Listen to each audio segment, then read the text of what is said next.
Yine şehirden kaçıp girmeydik yok. Urget yerlerinizi bacardım hocam. Gönderdin mi kızlarını? Yokladım. Ben bir yapacağım. Ben bir de işte çiftçilerle kırmayınca. Köçe körgüm, durduğum, kızlar uygulam, bilmedim. Kızlar yapışılar beklerken. Şunda yollarım hocam. Hafızanlıyım, için uzun taktik vardı.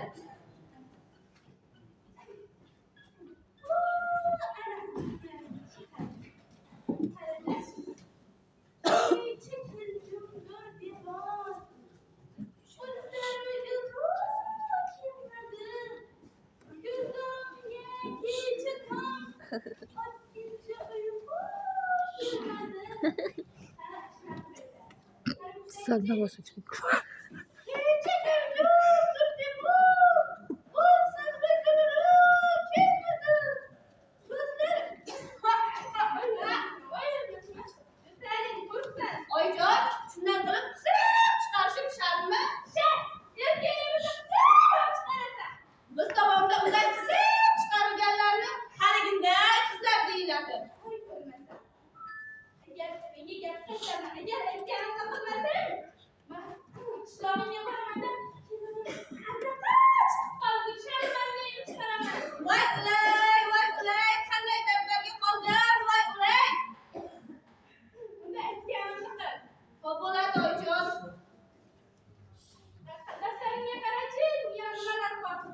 Yürüyüş, çay uzatış.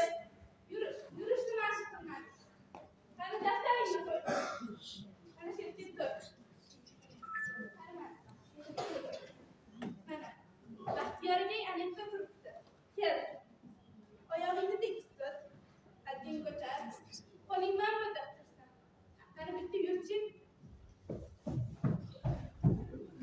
Asker misin? Ama ne yapalım? Traktör durar diyor.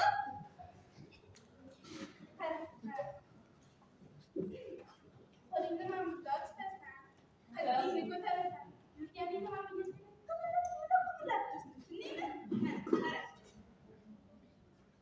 Oy hocam sizde yürüyor mu? Yürürsen.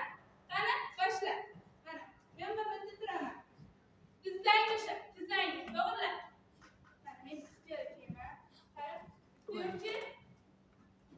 Hadi ya yürü. Oy hocam. Düzden yürüyüş şart mı ya? Şart. Nerede götür? Böyle.